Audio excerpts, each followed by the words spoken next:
Greetings, everybody. I'm early, I know. I wanted to say hi. How's everybody doing? Today is the first of another month. I don't know which month it is. They go by so fast. It's May or April or something. August the 1st. And boy, we have got a lot to cover tonight. A lot. Because there's a lot of stuff going on in the macro world, or in my macro world anyway. But first, I want to say hi and answer a couple of questions that came up. The first one was Walter, who managed to get in first for a first time in a long time, say about a week. And he has a question, so he gets it answered. And the question is this. He wants to show the first and last photographs of a stack, presumably in some kind of a presentation, and wants to know how to get them the same size. What I would do is, when I finish doing the stack in Lightroom, in Zerine, sorry Rick, in Zerine, I would just save my final image and also my first and last image from the inputs, because they've been resized for you and they'll be the same size. That's what I'd do. So you don't have to do anything fancy afterwards, just save them. And then you'll have 3 outputs. You'll have your final picture and your first input and your last input. Yeah, that's what I'd do. That's, I think, quicker than trying to do anything else. But tell me what you think. And I agree that Rick's telecentric rig does work well. It's very nice setup. Primitive Dan, hello from Idaho. Don't know any rhymes for Alabama. I don't think we're allowed to rhyme down here, but you get the message. Let me see. I've got a light shining right in my face again. I planned this half an hour ago so that I wouldn't, but I do. Gary's here. Welcome, Gary. And Jim, also from Washington. Jim just pointed out a faux pas on my part. I failed to put up the Patreon per Zoom from the weekend. It's just been crazy busy. I have been so busy. I did something that I almost said I've never done before, but I did it once before earlier in the year. I missed a teaching appointment because my car battery died and I couldn't figure out how to start the car without it. Needs electrons, apparently. Who would have known that? You put petrol in it, not electrons. Anyway, yeah, so I missed an appointment yesterday and I've been behind ever since. Let me see, where are we? Hernando Sportsman's Club's here from the middle bit of Florida. Welcome, glad you're here. And yes, as I said, Jim, tonight I will get that up. It won't be the first thing that I do after this. There's one more pressing thing, and it relates to a certain photographic competition, which I will mention at the top of the hour. But I will get it done, one way or t'other. Mike's here from Phoenix, Arizona. Still alive, I see. That's good. That's good. What is that, 150 there?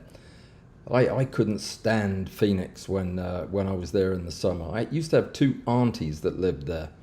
They don't anymore. They don't live anywhere anymore. But when they did, it was hot. Your tires would melt in the parking lot if you weren't careful. Terrible, terrible. Anyway, where are we? Let me see. Larry, just the man I wanted to talk to. We have a technical problem, and I'll be getting to this also in a little bit. Yeah, we're gonna have to do some revisionary work. But I'll be making an announcement about that in just a second. So let me see. Susan's here from up north. Welcome, Susan. Glad you are here. And sounds like you had a lovely holiday. Good for you. A lovely holiday sounds good. A horrible holiday sounds pretty good, to be honest. I wouldn't mind one of them. Russ, greetings. And Peter, happy, happy, happy. Joy, joy, joy from Knoxville, Tennessee. It is hotter than hell. Yeah, hell's hot, apparently. They tell me. I'll never know. Okay, let me see. Alistair's here from Scotland. Welcome, Alistair. Glad you made it. He's one of our bosses. Do what he says or he'll just have you ejected. He can do that. He's all powerful. Let me see. Gedalia's here. Welcome. Good to see you again, sir. It was a pleasure meeting you last night. And Todd, hello to y'all as well. Bud's here too. Greetings, Bud. Glad you made it. Enjoyed talking to you today. And Emily, greetings. Laura, welcome. Glad you made it. And Laura, all of your well wishes last week, everybody got Laura well in double quick time. So there you go. It worked. Good job. Well done, you guys. Let me see. Who else? Roy Bixby is here. Scanner lenses. Are we going to see how to turn a flatbed scanner into a camera? Yes, you are. You are going to see, well, into a camera lens. You are going to see that with your own two eyes. Do you have two eyes? If you have one, that's embarrassing. It will be another faux pas. 2 in 2 days, but I'm assuming you have two. Let me see. Klaus, greetings. Welcome. Yes, you are a new Patreon supporter, and I have written to you to thank you for the same. Glad you're here, and I hope you get something from this. We do this twice a week. We do it on Tuesdays at 8 o'clock in the evening. We do it again on Thursdays at 2 o'clock in the afternoon, which this week is going to be dealing with wet work. What is wet work? It is photographing liquids, and I'm going to be talking about all kinds of liquid photography on Thursday. And that is very apropos, because the topic, or I guess topic's the right word, for the competition for this month, for August, is liquids. Photographing liquids. I'm announcing that now. You're the first to hear it. Nobody else has heard that yet. But that's what we're going to be talking about on Thursday. That's what the competition is this month. So you need to be thinking about how to photograph liquids. I'll give you a few tips or hints. Water drops. Yes, check. That's liquids. Splashes of water. Yes, that's liquid. Rivulets. Running water or colored liquid. That's liquid. The Pacific Ocean. That's liquid, but it's not macro, unless you do just a little bit of the Pacific Ocean. The Kalahari Desert. No pictures of the Kalahari Desert. You won't stand a chance. The topic for the month that's just ended, July, was black and white. And I am supposed to announce the winner tonight. I know the winner, but I'm not going to announce him or her. Actually, I don't know who won because I haven't looked at the pictures yet. I was supposed to do it today, but I have been so busy I didn't get to it. I'm going to do it right after this, and I'm going to record my commiserations for the losers and my congratulations to the winners as I do it live tonight, and I'll release it in the morning. So by tomorrow morning, you'll know who won. And I honestly don't know because I honestly haven't looked. I've seen one of the pictures so far. All right, so where were we? That was Klaus I said hi to. Seabell's here from Trinidad. Good evening, sir. Are you in Trinidad or are you still out east, I wonder? One or the other. Andrew's here. Greetings. And Michelle Cox from Wisconsin. You made it for a live stream, Michelle. I'm so glad you did. And I need to talk to you about something, and we should arrange to do that. I will get in touch with you through Discord. Avery's here, welcome, and Paul, greetings in the villages, I almost said something that would have got me in trouble. Yes, greetings in the villages. Let me see. Karen T. from the Midlands in the UK. Fantastic. We have quite a few folks from the Midlands, and I'm glad you're one of them. Welcome. Roy is excited about the scanner lenses.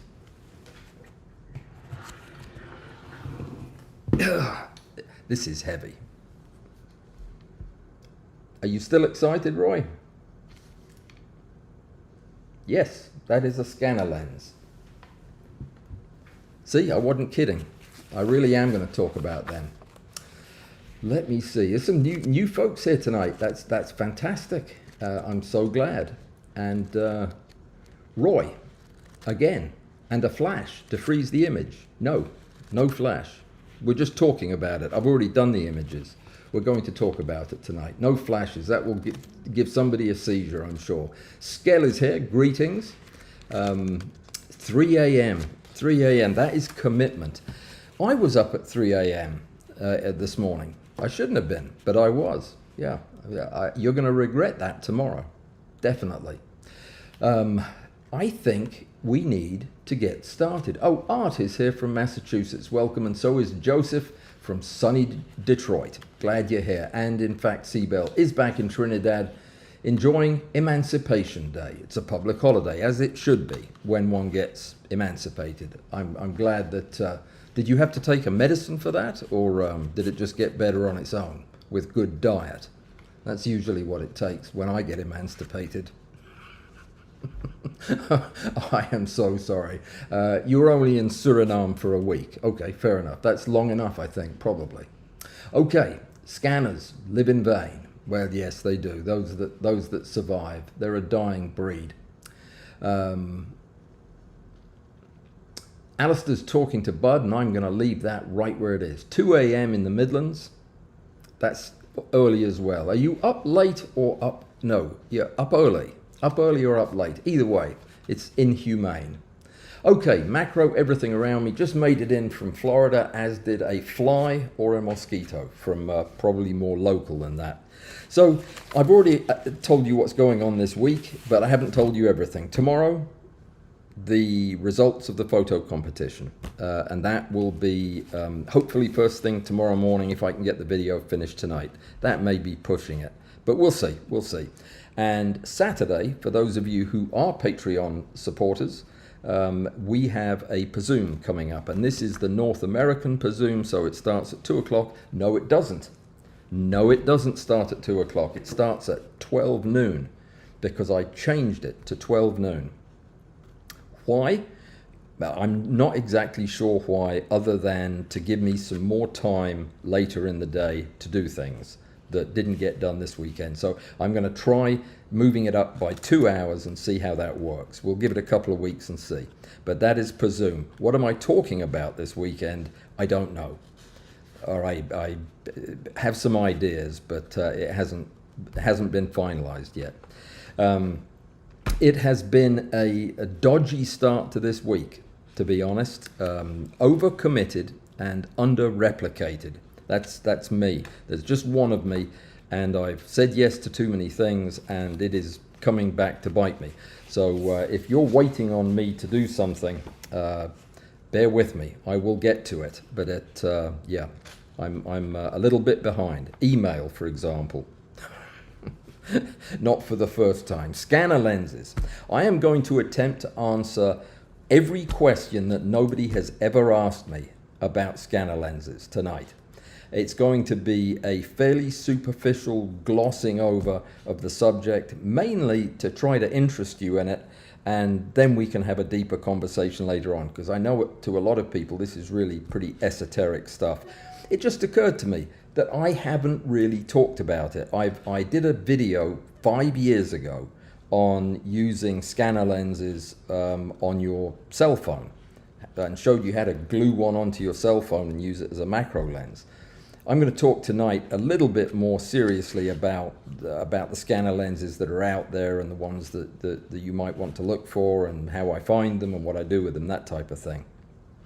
But we're going to get to that in just a second, after a message from our sponsor, which is also me, so I will just keep talking. If you've been limbering up your Prusa in anticipation of a printing bonanza to make your thingamajig for the new lens, the mystery lens that's coming out that you're going to buy, did you follow that? It was a bit convoluted.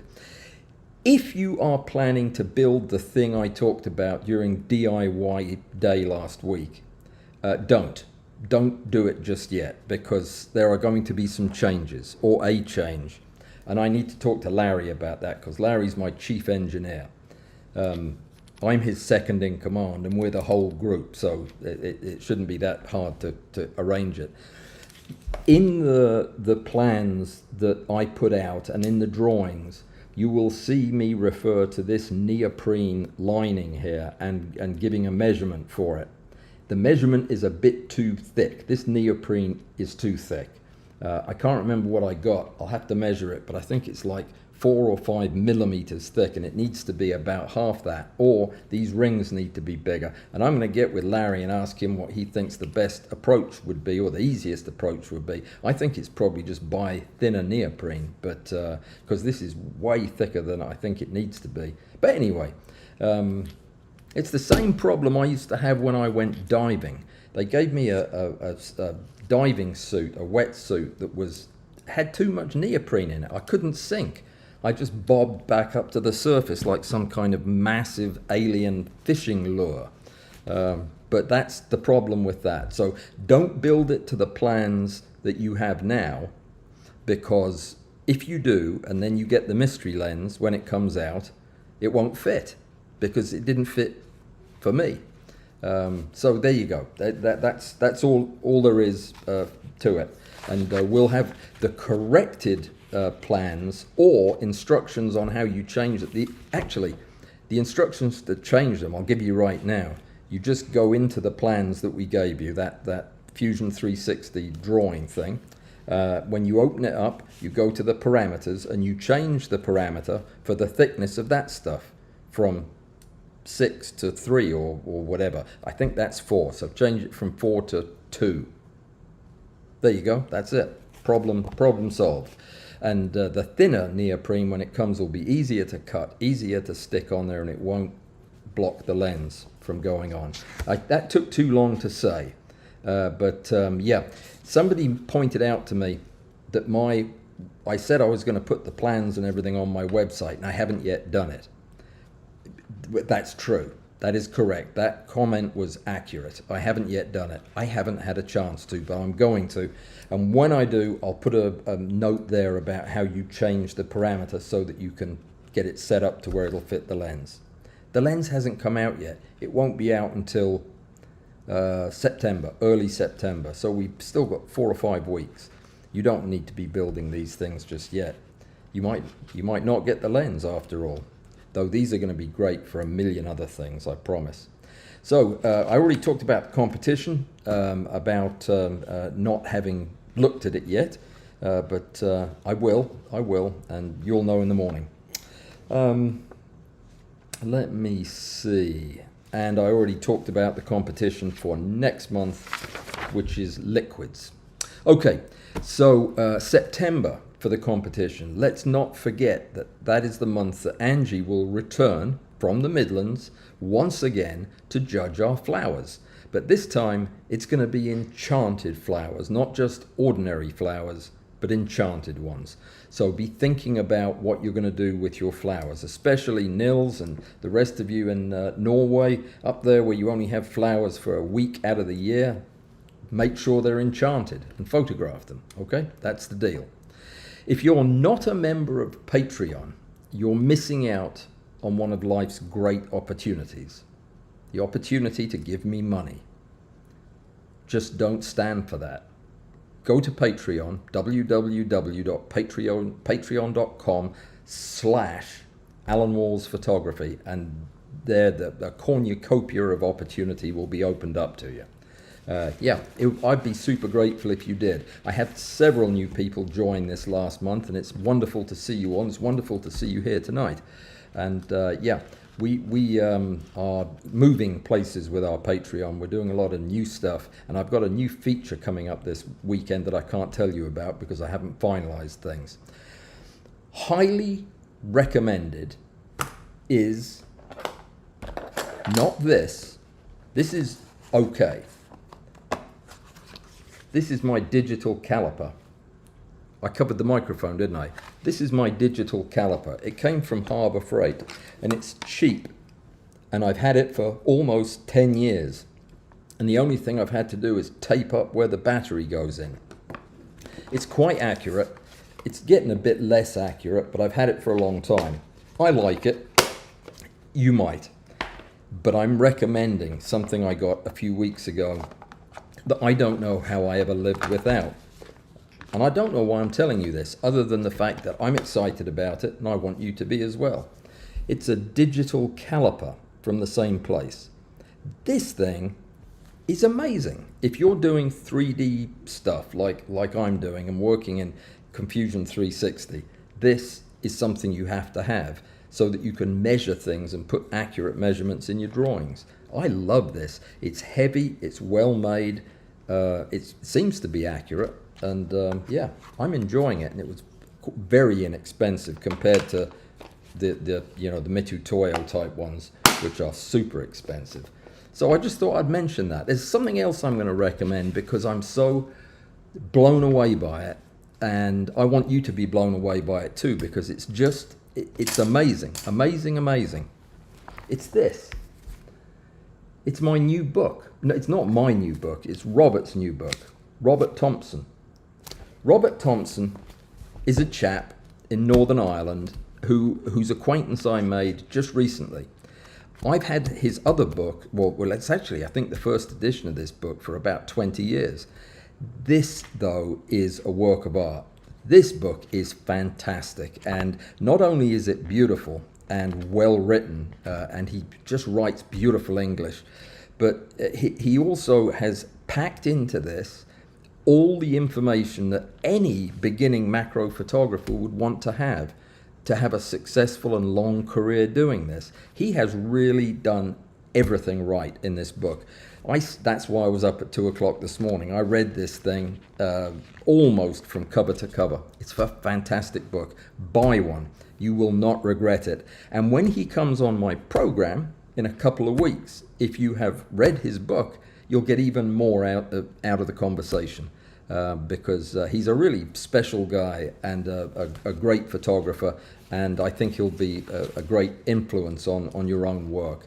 This book is a keeper. It's one of the best books on macro I've ever read, and the thing I like about it more than anything else is it has none of the inane, sophomoric humor that my book will have, so there'll be no competition from him. This will suit a different clientele. Mine will go after the less mature people. Okay, so get this book. I actually got the last one on Amazon, but I have a feeling they probably are making some more as we speak. I'll put a link in the program notes down below. That is almost it, except for one last thing, a brain teaser. This one's tough, so probably Joseph's the only person who'll get this right, but this is to get your brains limbered up for tonight. Which of the following statements is obviously false? Number 1, I was voted Alabama's most eligible bachelor. Number 2, on Saturday I shattered the world long jump record by over 4 feet, making the new record 33 feet 4 3/4 inches and shattering Mike Powell's 29 foot 4 1/4 inches that was set back in 1968. Number 3, Taylor Swift has threatened to leave music altogether if I don't agree to play drums on her next record. I don't play the drums. And lastly, I have been invited to review the Castell Micro by German company Novaflex, probably the most advanced and accurate focusing rail in existence. Okay, which one of those is obviously not true? Right, you're all right. Obviously, it couldn't possibly be D after all the things I've said about Novaflex. Novaflex has asked me to review the Castell Micro, their absolute top-of-the-line flagship focusing rail, and that is being sent to me as we speak, and I am very honored to be given the privilege and excited to get to do that. With a little bit of luck, they'll let me take a look at the precision manual rail that they have released in the last few weeks, that is very similar to the gearbox one that I made of plastic gears, only it's real and it's all self-contained, and it is actually so accurate you can use it at 5 times magnification. That is a piece of equipment that Robert is going to talk about when he's on with me, because he absolutely loves it. So that will be something that we'll hear more about. But that rail will be here soon, and I will review it and tell you, and I am absolutely thrilled to do that. Never thought that would happen. Not in a million years. So what we're talking about is scanner lenses. What are scanner lenses and why do we care? What are scanners? Scanners are things like this, though this is not the kind of scanner we're talking about. This is a device that you put your film in here, your transparency, and you press a button and it shines a light and takes a picture of the thing and digitizes it, gives you a digital record of a photographic negative. All good and well. It doesn't have a lens in it. It does have a lens in it, but it's incorporated into a tiny little camera that is on the board at the top of this thing. That's not the kind of scanner we're talking about. We're talking about the larger scanners, some of which are very large, and some of which are very, very expensive, and many of which are disappearing as a dying breed. I just happened to find last week when I was at the thrift shop, which is my favorite place to find scanners, a fairly good one actually, a Konica Minolta dual scanner that this is all that's left of it, the carcass. But I thought I'd show it to you in case anybody wondered where these lenses exist. This is a rare scanner in that it has two cameras, or two sensors and two lenses that operate at the same time. But the lens actually is held by a clip down in this area, and they're always hard to dig out. You have to know what you're looking for. I have a flatbed scanner in the back which has a similar mounting assembly. Those lenses aren't quite as good as these film scanners, but they go all the way from the tiny little rubbishy things that you get on a cheap scanner all the way up to some incredibly fine optics. And the reason that they're so interesting, and the reason that macro photographers have always had an interest in these things, is even though they're small and you can't focus them because they're fixed focus and they're fixed aperture, they're just small lenses, they do a few things better than most other lenses, better than most camera lenses, better indeed than most macro lenses. They are incredibly sharp, usually from corner to corner. They're incredibly flat. They have few, if any, chromatic aberrations. They're usually well corrected across the range of frequencies. So you have a very small, very single-purpose lens that does an incredibly good job at that particular distance from the subject, which is always going to be a photograph of some type in a fixed position. So that's why it doesn't have any of the bells or whistles, yet it can be such a fine lens. Now, they're not all like that. A lot of them are, like I say, they can be pretty rubbishy. I have many rubbishy scanner lenses. There are a few, though, that are so nice that they're worth looking for. And they're the ones I really want to talk about. My scanner lenses are in a box, and I collect them in here because it keeps them separate. But the box is actually full now, and they're not all scanner lenses. There's some other things in here as well, but many of them are. This is a typical scanner lens, and the ones that you've seen me use, I've got some better ones than these, and I just spent 2 hours this afternoon looking for them. I cannot find the other box. But yeah, I'll find it eventually and I'll put some pictures up. But this is a typical small scanner lens. See, small is the word. You can tell a couple of things just by looking at them. The size of the aperture, whether you're looking at it from the front or the back, will give you an idea of roughly how much resolution you're going to get from it. The larger ones with the larger aperture are going to resolve better. But the resolution in these scanners is related to a lot more than just the lens. It's also related to how good the sensor is. This is the sensor, by the way, on most of the scanners that you're going to find. It's a CCD sensor. This one I just took apart actually had two of them because it had two lenses, so two cameras in total. And it is the resolution of this device as well as the resolution of the lens and the accuracy of the mechanics within the scanner of how the film is moved and presented to the scanner. All of those things affect the image quality that the scanner puts out, and they measure image quality using a strange terminology that I've never quite understood.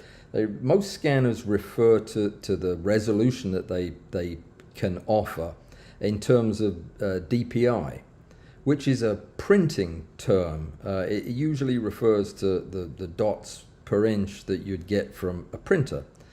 So it doesn't make a lot of sense that you'd use that terminology for scanners, but that's what they do. So you'll hear about scanners that offer a resolution of 3000 PPI, DPI, for example. Some of the Nikon's a big name. Konica Minolta is another big name in this field. But when you see or hear about a scanner lens that has a very large aperture and a resolution in the 3,000 to 4,000 range, if it's a Nikon, you can probably believe those numbers, and it's probably true.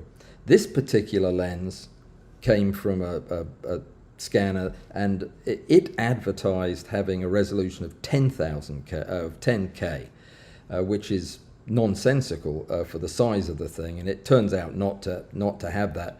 But even this, a very inexpensive, I think this one is called a Prime Film XE or XLE, something like that. It's a relatively common, and I got this for nothing. Basically, they sell the lenses online for maybe $20 or so, but you're better off just buying a broken scanner because they'll be inside. You just take them out, and the broken scanners sell for less than the lens usually. But anyway, this turns out, even though it's not anything close to the resolution it claims to be, it actually is free of almost all chromatic aberrations. And I took a bunch of photographs with one similar to this. Actually, the one that I am using on my camera. Let me address that question that you may be wondering about is how do we use these in photography? All kinds of different ways, but one of the easiest ways is to just set it up like a stacked lens, and in this case I just put it backwards, reversed, on a 200 millimeter lens, actually 70 to 200, at 200, focused at infinity, and just use this as my primary lens. And the images are surprisingly good, considering how teeny tiny this particular lens is. You can almost always bet that whenever the thing, it's going to have a calibration mark on it, usually a blob of colored paint that they use to line the thing up as it's being put in the scanner. That needs to usually be facing your subject. So when you're taking pictures with it, you want to put it in backwards so that paint is facing out from the camera. And that's really all you do to set it up. I adjust the space a little bit between you can think of it like infinity space between the lens and the scanner lens in order to get a decent picture, and you'll quickly discover where that is. This particular setup vignettes badly because of too much distance, but the picture was nice and sharp. I'll show you a couple of the images. Let me see. We got 45 people here tonight. That's wonderful. We're getting more and more folks. I think if you do one of those like things, hit the thumbs up or whatever, that helps people hear about it, I believe. But I don't know. Let me see if I can find my Lightroom button here. I already got these pictures in. I just took a few quick snaps this afternoon to see if we could get anything good. Then I'm going to show you how I mounted this, because that's a little bit tricky. and it takes a little bit of DIY stuff going on. So let's see if this will work. No, it won't. How weird is that? It worked right before we started. But it's not working now. Shall I try that again? That was very strange the way it did that. No, it's just a black screen, isn't it? How bizarre. Well, I'll think about how to remedy that. That's me thinking, and I can't come up with anything. Maybe if I try putting the Lightroom on. Yeah, that worked. Okay, but it's too big, and it's in the wrong place. You're just going to have to take my word for it, guys. Let me try making the window smaller so you can see. This is the technical horrors coming to get me. There you go. Well, you can see it. All I did was shoot. These are numbers that are embossed on this piece of plastic. It's a circle template, is all it is. You can see the numbers on there. They're very small, teeny tiny, and this was shot with this rig here, handheld, with no flash, just using a little bit of light, really to show that the pictures were pretty much free of chromatic aberration most of the time. Some of them are sideways and out of focus, but you get the idea. There was some printed stuff that oh dear, it's hard to get it in focus. I had to brace my body against the table just to get the pictures. But where they're sharp, like there, you can see that they really are sharp. I mean, there's not a lot going on there. So that's just one way that you can use it. You can do a lot of things with these little lenses. Quite impressive, really. The lens cost, let me see, I think nothing is probably the most accurate way to describe it, because it was $4 or $5 for the scanner because it was broken and missing the cord, and there were 2 lenses in it. Oh no, this is a different scanner. The lens, oh dear, the lenses that I took out of the little scanner there that I just showed you were these, the ones that were on the cover for the video. And these are nice little things. I have yet to track down the maker, but I think it is, I can't remember. It's a computer company, sounding company, but they're very nice little lenses, very bright. And I haven't tried mounting these yet. Mounting is challenging because they have no threads. Most of them have no threads. Some of the bigger ones are easier to mount because they have rough surfaces and they're fairly easy. You can, if you get into this in a big way, you can get in touch with RAF Camera, the camera company in Eastern Europe, and they make sleeves that go over these larger lenses that have a thread on them, and they lock in place with a couple of grub screws, so you can make them into threaded lenses. But most of the ones I get are tiny and don't have anything like that. So what I do is I use a lot of this stuff, PVC. I buy the small fixtures like this, just a handful of them from the hardware store, different sizes, the plain caps or the smooth ones or the ones with thread, because you never know which one's going to end up fitting. And when I find one that's close, I never even looked at this.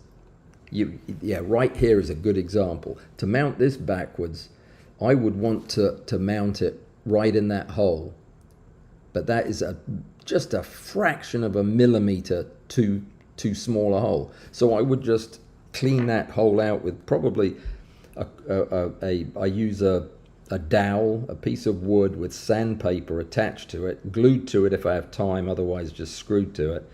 And I put it in there and use a hand drill to just sand off the inside until this fits snugly.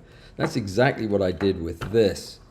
in order to get this to where it would fit and hold solidly. And this might be why it's vignetting, actually. This is a bit on the long side, but if you look closely, all I've done is I've taken, I've taken the little piece of PVC. This is just a little PVC nipple like this, and I have put the lens in the end, and it's just a press fit like that.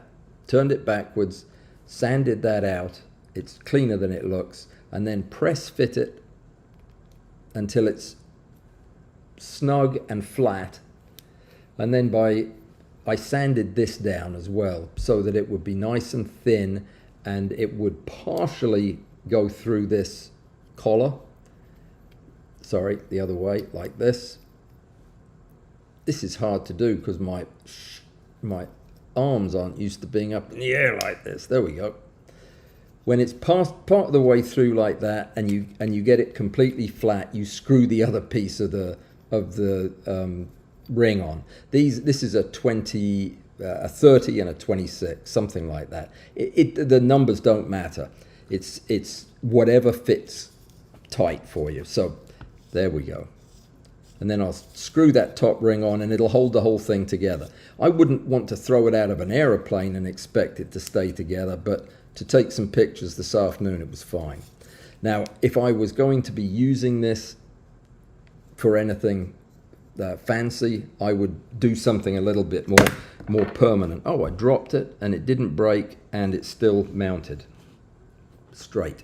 Okay, so then I just screw the rest of the rings on it, and you're good to go. So it's very, you're probably wondering, well, what is the focal length of this lens? It's actually 43 millimeters, but I found that out because I read Robert O'Toole's site. Robert O'Toole has probably the most comprehensive and complete evaluation of the common scanner lenses that you're likely to find. And he talks at length about the ones that I think we would all want to get our hands on if we could. The scanning Nikkors, for example, the Nikon scanning Nikkor X. What are they? Not XE. I forget the letters, but they are. The prescription for those lenses is basically the same as it is for the printing Nikors, and the printing Nikors are incredibly expensive. They're like the Rayfacts. In fact, they are the Rayfacts, just with different branding. But for some reason, the older 14 element scanning lenses that Nikon put out are still available, and they cost a fraction of the printing Nikors. Now, my friend Mike Canfer, who is a movie person, an Oscar-winning movie person, I might add, he has a printing Nikkor, 105 millimeters, I think, or the 150, I'm not sure. They make, I think, 4. And he has one of them. It has no focus ring. It's not a camera lens in any normal sense of the word, but it is corrected better than any lens I've ever seen. Well, I haven't seen it. I mean, better than any lens I've seen of somebody else's. It's beautiful. And apparently the scanning Nikkors are the same lens. Now, they made a less expensive lens more recently that has just 7 elements, supposedly also very, very nice, very flat, very sharp, very CA free, and they're gorgeous, but I have never even seen one. The other very popular one that it's a Konica Minolta, it's the 5400. I wrote these names down so I wouldn't have to rely on my memory, and then I forgot where I put my notes. It's the Elite, the Dimage Elite from Konica Minolta. Or actually, I guess it was just Minolta back then. But that 5400 will show up every now and again, but everybody now knows about the secret and is looking for them and paying top dollar for them. They are expensive, and I think you can expect to pay like $600 to $800 for a working scanner, which is way out of my price range for something that I'm going to take apart. Even the broken scanners cost about $300 now because people know what's inside them. I don't seek out these high-end scanner lenses to use as macro lenses. To me, this is a different kind of game. This I would liken more to a treasure hunt. Around here, in this part of the world, scanners are not something you hear about very much. People aren't into a lot of that kind of older tech. So things like this do have a tendency to pop up at the most unexpected times in a thrift shop or a junk shop even. You'll see something that looks like an upright on its side CD player, and it'll turn out to be one of these scanners, and it'll have a price tag of nothing on it basically. So that's, to me, the excitement of it. Now, if I ever get one of those particular lenses, either the 5400 or one of the Nikons, I will most certainly use it as a macro lens. But it's the hunt for it that's the most exciting part of it for me. And yeah, remembering if you get into this, the vast majority of them are absolute pants, just rubbish. And the ones you get out of flatbed scanners are mostly terrible, though I have found a couple of good ones in Konica Minolta scanners. If you can get your hands on a really big office, a massive office Konica Minolta, that thing will keep you entertained for a year taking it apart. It's so much cool stuff in there. They have good lenses in them, but most of the ones you're likely to run into don't. So let me see. I have a feeling that Joseph is probably a scanning lens aficionado and knows all about them. So I'm going to see what comments have been left since I've been prattling on. But if you have used these lenses, if you know the territory, and there are any that you think I should mention, tell me what they are, please. Like I say, I'm not going to just repeat what's already been done so well by Robert O'Toole, but go over to his site. The link will be in the show description, and his analysis of the lenses is so thorough and so complete, and he gives you so much good information about them that you'll enjoy reading it, I think. And certainly if you're going to go looking for them, that's a must read. But let's see what everybody has to say. And Russ just stripped an office printer for a lens. Good for you. They're not half bad. And looping back to what I said last time, if you have a cell phone, everybody I guess has a cell phone now. I had one, but I've lost it. There it is. You can, the way I showed doing this in the past, it was back when phones had a camera on the back. I would just take these things, flip them around backwards, and use a piece of double-sided tape with a hole cut in it to stick them over the lens, and they make for a great macro lens. But the thing is, these cameras in the phone now have such a good macro lens, this just kind of distorts it a little bit. So I'm not sure they're quite as good as they used to be. Russ, what are you planning on doing with the lens you took out? Do you know what it is and what your plans are? Let me see. Boy, there's been a lot of comments in the minutes that I wasn't looking. How about that? Oh, it's after your shift, Karen. Okay, fair enough. That's reasonable. Well, it's not reasonable working till 2 o'clock in the morning, though, is it? What do you do? That's a personal question. Don't tell me what you do. It's just that you have to stay up till 2 o'clock in the morning doing it. I don't think I'd last a week in that job. A day, actually. Let me see. Oh, let me see. I see what Alistair and Bud were talking about. It was Tony Kuiper's program in Photoshop. I was talking to Bud today about some Photoshop stuff, but it was confusing. that man knows too much about Photoshop. It's certainly a lot more than I do, that's for sure. So let me see. A wave from a proud liberal, that's nice. And here we go. Lot of chatter back and forth, which is fantastic. I encourage that. It's always good to hear people chatting. Nope, it's not a mystery anymore, but believe it or not, the company that you just mentioned has asked me not to discuss it until it's released here. So everybody but me apparently knows the name of the company and the lens, but I'm going to do what they asked me to do. I have to, because I'm a good boy. Right. Oh dear, Larry sent me an updated PDF that clarified the parameter for the neoprene thickness. So I messed it up. I am so sorry. So I put the wrong one in there. Okay, all right, well that explains it. I'll sell these at a discount. If anybody gets one of these lenses that shrunk a little bit, you can have my rings here. I needed the practice anyway. Sorry about that, Larry. Okay, so it's already fixed. I'll double check that the one that gets on my website is the correct one. Good, thank you. You're the best. Just as well, Angie's not here. Surely she's a Geordie. Right, indeed, she is. Micrometer, isn't that what I said? Did I call it a caliper? My mistake. Yes, it is a micrometer. If I called it a caliper, I was meant to be talking about the other one.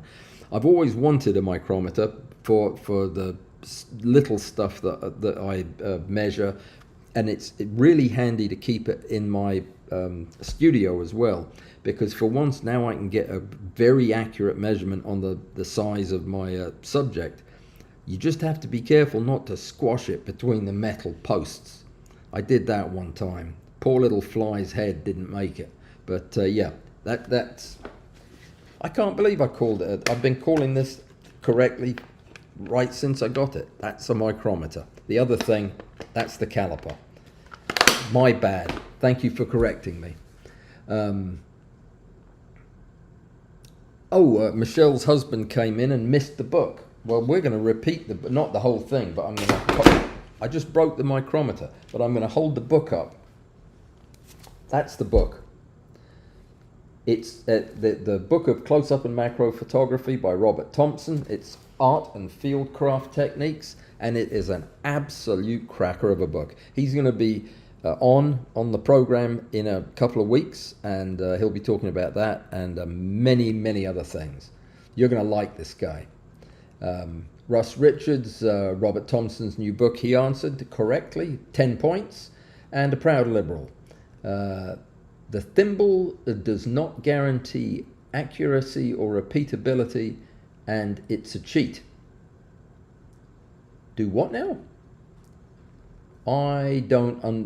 the thimble is the twisty thing on my device. Are you guys disagreeing with me that this is a good thing to have?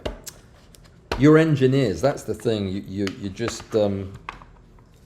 You want me to get a Mitu Toyo, but I can't afford it. Which one's the thimble? That one or that one? Or that one? The instructions were misleading. I think you're supposed to get it close with that one and then do this one till it clicks. Is that right? Somebody needs to show me how to use this. I think I'm getting my measurements fairly accurate, but yeah, probably not now. Let's see what folks say. Todd, micrometer's great for thickness and has thimble for repeatable accuracy squeeze. Okay, fair enough. But then a proud liberal comes back, the thimble does not guarantee accuracy or repeatability. It's a cheat. Yeah. And he says a GR will prove that. I don't know what a GR is. A GRR, GR and R, no, I can't even come up with anything funny for that. What is a GR and R? A graduated reticular ribena. Don't know. Okay, I'm moving on. Patrick made it. Greetings, Patrick, and thank you, sir. Once again, thank you so much. for your generous tip of 20 CHFs. I do appreciate it. I'm glad you're here. And remember you wrote me an email a month ago, and I wrote half of it one time and then the other another quarter of it another time. I'm going to finish the last quarter tonight as soon as I get the competition finished. I am going to get your response to you, so please forgive my tardiness. And Michelle has just put a link to Robert's book. Thank you so much. I appreciate that. No, that was Alistair that did that. My bad. Or was it Michelle? I don't know. Somebody, Alistair or Michelle did that. Patrick, best wishes. Thank you, sir, and same to you. Oh, you printed some parts as well. I am absolutely loving this 3D printer, by the way. It is so it is so much fun to use, and even though it struck me as slow at first, it seemed to take a long time. But it's just, you don't wait for it. You just get on with your other stuff and check in on it every now and again. And next thing you know, your prints are there. And it has been flawless since the first time that it didn't work because I did something I'm guessing wrong. But now it just lays down the print, and they're fantastic. Because of the fact that I made my my neoprene too thick and I couldn't mount it on the lens, yet I had some tests I was doing last night. What I ended up doing was, I'm serious, I took the printed one with the new extra strength strong PLA that I got, and I just pulled it apart like this and kept pulling it apart until the lens fit through it, and then I just let go of it, and I didn't bother putting a screw through there. That stuff is so strong, or I should say Larry's design is so robust that it didn't break. I felt like it had to break. I was hauling on it, but yeah, I'll order some new neoprene. Is there a trick for cutting neoprene in half lengthwise? It's hard to cut just the regular way, so I imagine I'd probably hack a finger off doing it. Anyway, Arthur, what is number 2 about?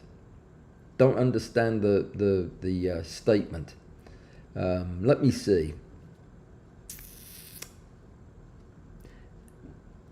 Ended up printing Arca Swiss profile straight to the bottom of the parts. Looks stable and durable to me. No screws needed. You know, one of the initial sketches I made did the same thing, and I looked at it and thought the problem with that is that you're putting the 3D print itself inside of the clamp and then cranking it down, and it's got those 2 sharp edges. It felt to me like it might break. But anyway, I discovered actually that you don't need the QR plate or clamp at all. And I've started putting them directly on a rail and then putting this rail on another rail when I'm ready to. This way I can have the lens mounted in all 4 configurations on a separate rail, just with a cheap rail and the printed parts. So I'm trying to find a way, and honestly I'm not really succeeding, to where each of the lenses can be quickly and no fuss switched out, and you can immediately get back to taking pictures as if you had taken off one objective and put on another. That is going to be a problem. At first, when Rick told me that would be a problem for him, I thought, well, I don't see that being that big of a problem. I don't mind spending a few minutes setting it up, but when I'm doing these tests and I'm testing at all these different magnifications, it's a pain. I'm having to take everything apart and put it back together, and every time you do that, you increase the risk of dropping something or having something scratched or broken. It's much better if you can avoid that. So I think that there needs to be a better way, and I feel like there is. I just haven't hit on it yet. But anybody who thinks of one, I can't show you the whole setup, so that you can see what the problem is, but the second I'm allowed to, I will. And we can put our heads together and come up with something. Now as we've got a 3D printer to experiment with, we can come up with something better. There has to be something better. The problem is that the piece that changes between magnifications is the middle piece. It's not the terminal piece. The camera's fixed. The objective is fixed. It's the tube lens that changes. And how do you change a tube lens, which is one of 4 different lengths that uses different diameter clamps? It's tricky, unless you have them all mounted on different length rails, which is, I think, what I'm going to have to do, which is going to add to the expense. We're not really talking about scanning lenses, are we? They're not very interesting after you've done that. I mean, that's all there is to it. I just thought we should cover them. I think the little sensors are more interesting. Oh, you know, I put this out to remind me. This is another thing I like to scavenge, is high quality, high end security cameras. Some of these have very nice lenses in them, and they're more like camera lenses. Just thought I'd show you that. This I have nothing good to say about, so I'm just going to put it back down again. You don't even know what it was, do you? It's one of those capture cards. It's not a very good one. Okay, let me see where we are. What time is it, by the way? It feels like I've been talking for about 50 minutes. Is that about right? That's when my throat starts to get raw.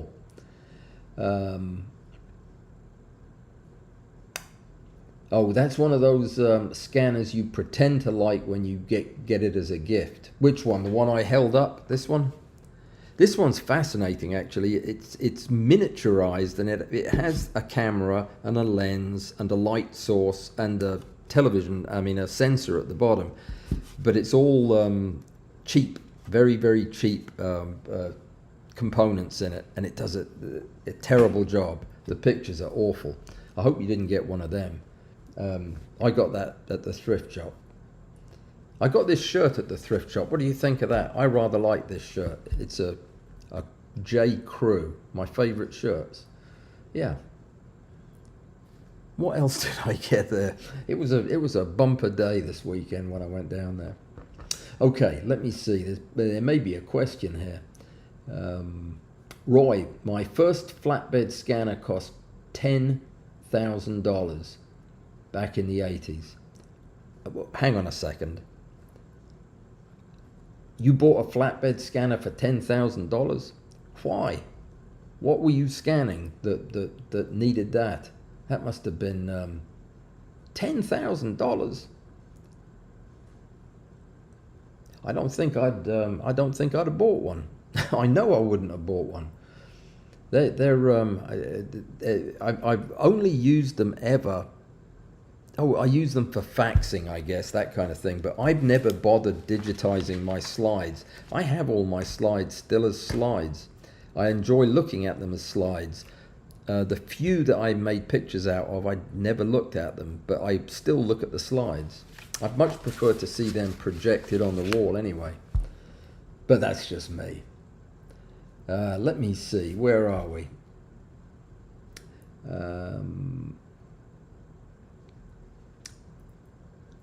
Todd and a proud liberal are being politically correct. Didn't want to go there.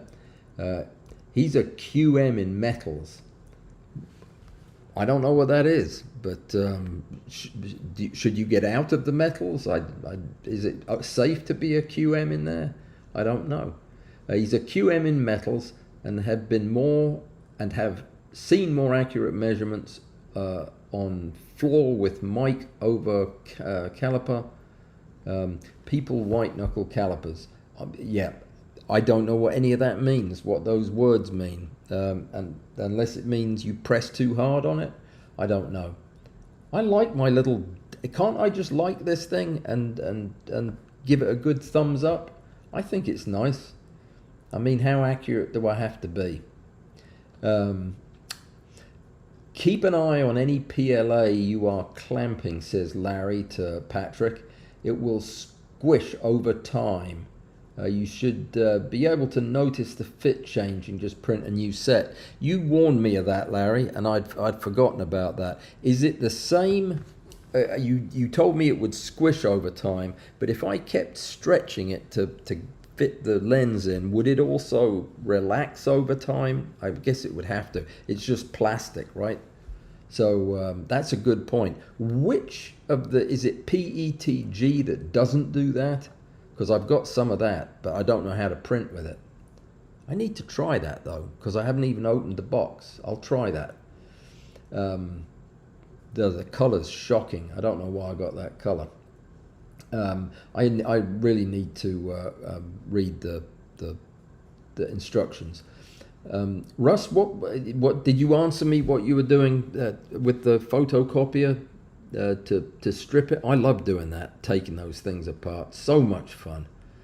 There's one in particular that I like more than any other to take apart, and it's the Konica Minolta Office something or other that has, oh, it's beautiful. It's the whole thing's built vertically rather than horizontally with the different colors, like on a carousel, but it's a gigantic printer, and the engineering in it is fantastic. It's so smooth and quiet, and the motors are very powerful. I wonder what that's called. I'll have to look that up now because it'll be bothering me. All right. Let me see. Overtake GT, long time viewer, first time live stream, good content. When are you getting your first drum kit? I have no idea. That would not occur to me ever to get a drum kit. I think they're shockingly noisy things when played by people who don't know what they're doing, and I do not know what I'm doing, so that would be the last thing you would want. I've told you guys to go watch El Estepario, haven't I? The drummer on YouTube. I've said that every live stream for 3 live streams, and nobody has said, hey, I saw that El Estepario guy. He is something else. He is something else. That's a drummer I would listen to. Let me see. I'm glad you're here, by the way, Overtake GT. You're more than welcome, and please come back. We usually have fun here. We usually talk about important stuff. Tonight we haven't, but yeah, you can't win them all. Can't win them all. All right. Pressure creep, says Larry. Hopefully not talking to anybody in particular, just describing a phenomenon. I hope so. Robert is here from Ocala, Florida. Welcome, Robert. Missed you earlier. Glad you made it. And flatbed scanner glasses, perfect for making view camera ground glasses. Yes, good point. Is some of the scanner glass that comes out of these scanners, is that actually float glass? Is that what they call it? Because some of it has really remarkable properties. Very, very flat, very smooth. I wonder if that's, I've got loads of it. I keep it all. I never throw it away. I don't throw anything away, really, come to think of it. Interesting. Does it have an APO element layout? Yes. Not all of them. The Nikon lens I was talking about, the Nikkor lens, definitely. It has even an extended correction beyond the normal wavelengths. It's got a very, very complete correction. That Dimage 5400 is APO. Most of them are APO.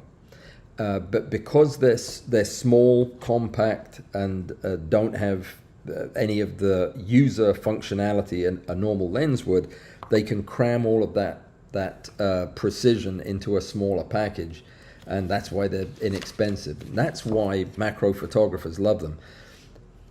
It is much more common to go online and hear people talking about using macro lenses to scan images.